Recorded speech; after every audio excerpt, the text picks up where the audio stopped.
that lightly, because I can tell you in the time that I used to work in the House of Representatives, I had the privilege of working with Senator Kennedy and with many great heroes. We call them lions. Well, Senator Tom Harkin is a lion. And let me tell you, his demeanor is great. He is a professional, but the man has a great deal of humility. He cares about everybody. He cares about people, not only in this country, but even people, young children, who are going through tremendous oppression and just things that you can't even imagine. And I know that because we help to fund programs together, doing international trade to combat young children from working in the fields, from trafficking and things that are so egregious that happen throughout the world. He's the man that I look to. He's the senator that the president looks to help us in envisioning where we take our country and where the future is. Without his idea and support, I know we wouldn't be here today at this beautiful facility. We owe him a great deal of gratitude, and I want to thank him and bring him up here, and you all have to stand and give him a big round of applause. Thank you, Senator Harkin.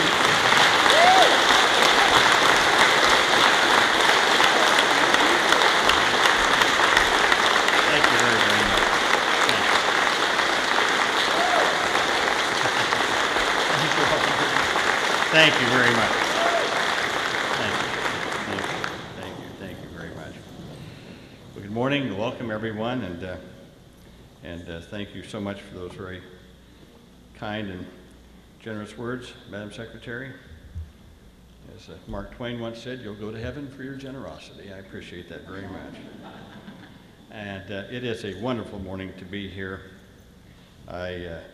First of all, I want to recognize again some people. Our Mayor, Frank Flanders, is here. I just saw right here in front of me. Mayor, thank you very much for being here. And we have our state representative, Kurt Hansen. I saw Kurt over here is here. Mary Gaskell is here, our state rep. And our two supervisors here, Jerry Parker and Steve Siegel, and three of them, and Greg Kenning are all here. Thank you, supervisors, for being here.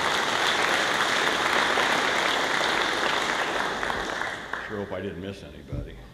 And I, first of all, also want to thank John Potvin, the president of the Board of Trustees, and all of the other members who are here, council members of the city of Ottumwa. And Steve Wrighton, who is a Denison. Where's our Denison person? Is right here. Steve is here from our Denison Job Corps Center. And thank you for your leadership over there. I also want to recognize Teresa Whalert, who is from the Governor's Office of Iowa Economic Development, the head of Iowa Economic Development, who's right here. Teresa Whalert.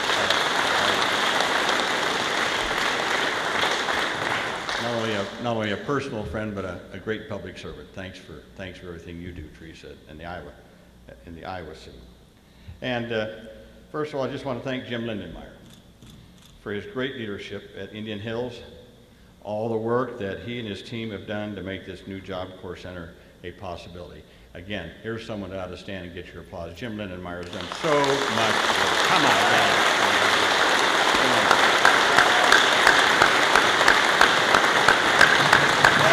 See, all the students recognize it. All the students recognize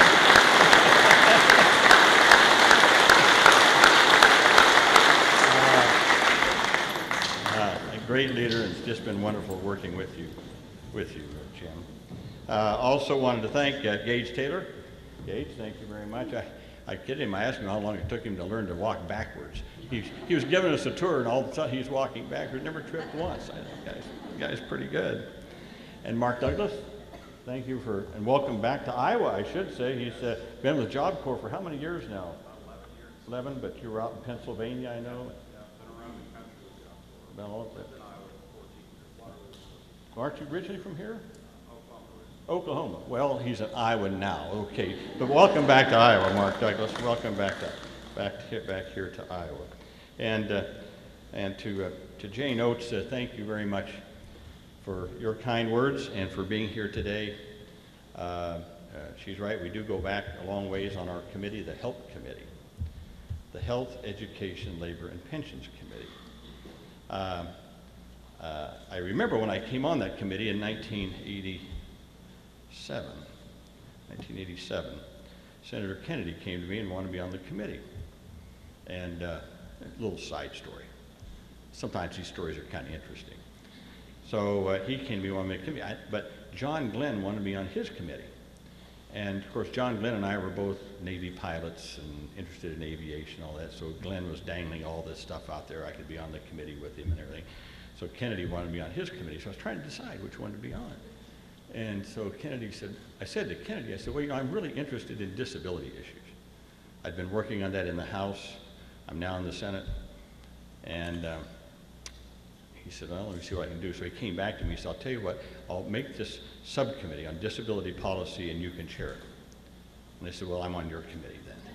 And out of that grew my work and his great support for the Americans with Disabilities Act. It came out of that.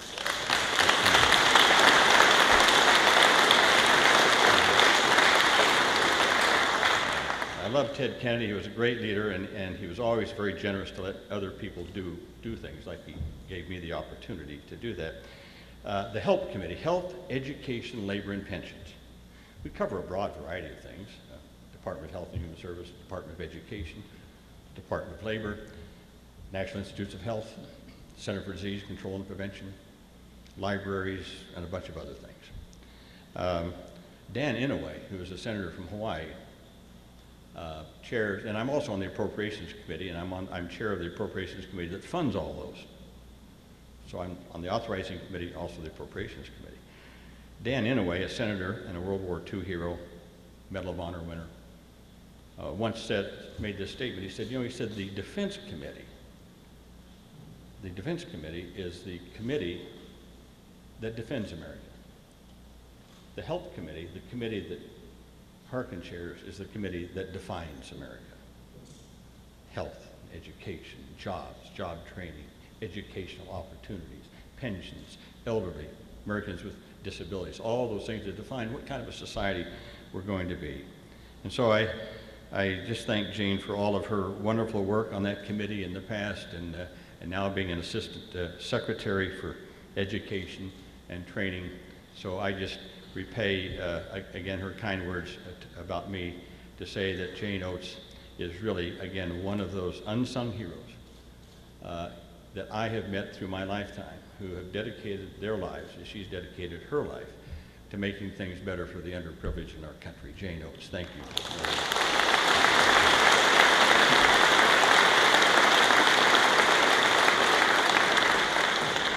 And of course, a very special welcome to my friend and a great leader for jobs and economic development, Hilda Solis, our United States Secretary of Labor.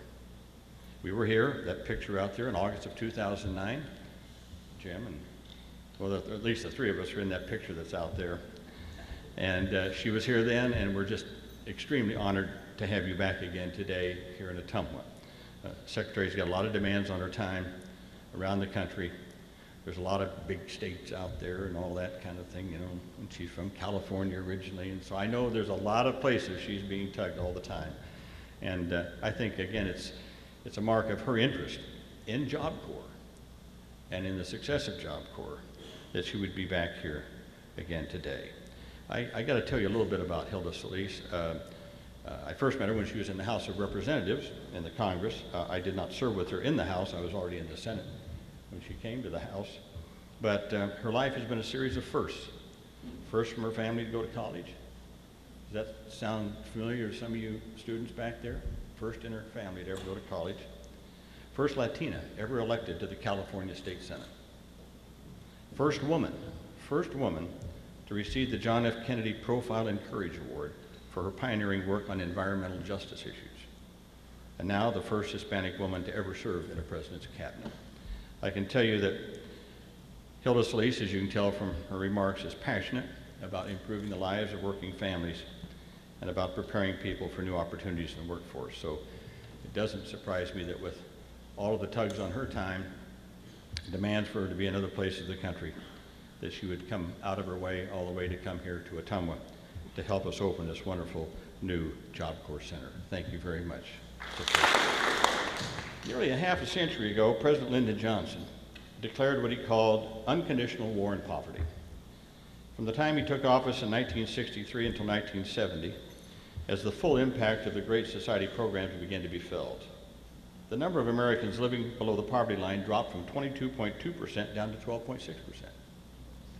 The poverty rate during that period of time for African Americans fell from 55% to 27%.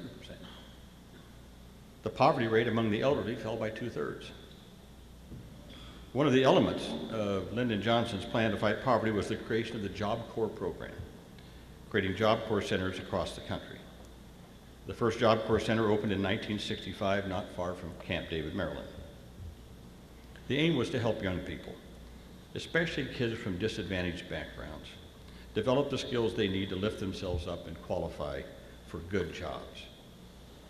You know, I've always believed that this is a cardinal responsibility of government, to create a ladder of opportunity. I've spoken about this many times.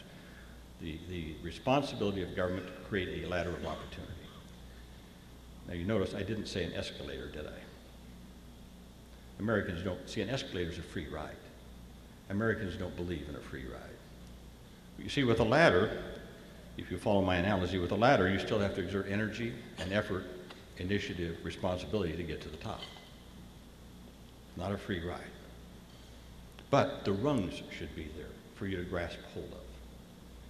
Those rungs include things like maternal and child health care, Head Start programs, affordable health care, childhood immunizations, good quality public schools, financial aid for students so they can get a higher education, strong minimum wages, access for people with disabilities, and yes, quality job training opportunities like the Job Corps centers. These things make America a land of opportunity for all of our people, not just those born to privilege and power. This new Job Corps Center is an investment, I believe, in America's future. It means that young people who are left behind in school will get another chance at learning skills to help them succeed in the workplace and life. It will give them a place on that ladder of opportunity. And I often mention sometimes that, you know, on that ladder of opportunity, sometimes you fall off. Maybe the rung breaks. Maybe through no fault of your own, an illness, a disability, a setback in life. And so what we need is we need something to help lift them up and put them back on that ladder again. Job opportunity, that's what Job Corps is. And that's what it can, that's what it's done for all these years. Now I'm especially pleased this new center is partnering with Indian Hills Community College. Iowa, I'm proud to say, has two firsts in Job Corps centers. The Denison Center was the first Job Corps center in America to have a dedicated dormitory for single moms. This happened back when I was a congressman representing that area in western Iowa. And I'm sorry, I can't remember exactly who it was and how it all came about. But then I went to the Senate and the director wanted to try this experiment out. So I was able to get some money to build this dorm at the Denison Job Corps Center for single moms. And it became a huge success. And again, you know, a lot of young women, people make mistakes. People make mistakes. Nothing wrong with that, but you've got to help people get back up on that ladder. So a lot of these young women were dropped out of high school, had a child, yet they wanted to better their lives. They were stuck, couldn't do anything. So here they could come, they had a place where they had daycare centers for their children, they could live with their child. Now we have a Head Start center located there in that whole unit. It's just wonderful. So that was the first one in the country. I can remember another funny story. We were having appropriations. After this was started, they needed some extra money to get it done, so I had gotten some extra money in the appropriations bill. And then we met in conference. So I was in the Senate and there was the House. And so we met in conference and we're going through these different items. And I can remember Congressman Silvio Conti, wonderful, great friend of mine, one of the great characters of the House. He's since passed on. But Silvio Conti was on the Appropriations Committee. He's from Massachusetts. And he said, we're going down and he saw this item for this Job Corps Center in Denison. He said, what's this? And so it was explained to him it was a dorm for single moms at the Job Corps Center. And he turned to his staff and he said, "We got any of those in Massachusetts?" And they said, "No, it's the only one in the country." He said, "I want one in Massachusetts." So they got one in Massachusetts now, and there's several now around the country. So that was one of the first. This is the second first. This is the first Job Corps Center that is affiliated with a community college, closely connected with a community college. I see great things happening here in this connection with the community college, and you just heard the Secretary of Labor talk about using this as a template, not just for the new Job Corps centers, but the existing Job Corps centers to partner with community colleges around the country. So again, I'm very proud of all of you and for Jim and what you've done here and your team to marry up the Job Corps Center with Indian Hills Community College. So again, it's a wonderful day. I'm so proud of all of you and proud of my state of Iowa and for all of us working together across party lines. Makes no difference, but we're all in it together to make sure that young people who have had a disadvantaged start in life, who maybe fell off that ladder for one reason or another, maybe they made a mistake, maybe it was an illness, who knows? Who cares? What we care about is that we lift them up and get them back on that ladder, give them these opportunities so they can better their lives. The better their lives are, the better everyone's life is. As President Obama is always fond of saying, we're all Americans, and we're all in this together. The better they do, the better we all do. I can't thank you enough, and thank Ottumwa. This is going to be a great addition to this city. It will be economic development. There'll be jobs here. We're going to grow. I think we're to 155 students now. Is that right? About 160, something like that. And we're going to go up to 300. So that means there'll be jobs here. But the most important thing is these kids are going to learn a skill. A lot of them, I think, will go from here to Indian Hills. They'll continue their education, and they're going to make better lives for themselves and their families, and in consequence of that, a better life for all of us as Iowans and as Americans. So thank you all, and thank you for all the leadership in Ottumwa for making this a reality. Is there a Craig Cox here? No? Oh, I just read about him in the paper. He was with the construction company building this and said they were trying to get this finished before today, and he was quoted as saying they went to work at 5:30 in the morning and quit 9 at night. So if you see Craig around, thank him for us, okay? Thank you all very much.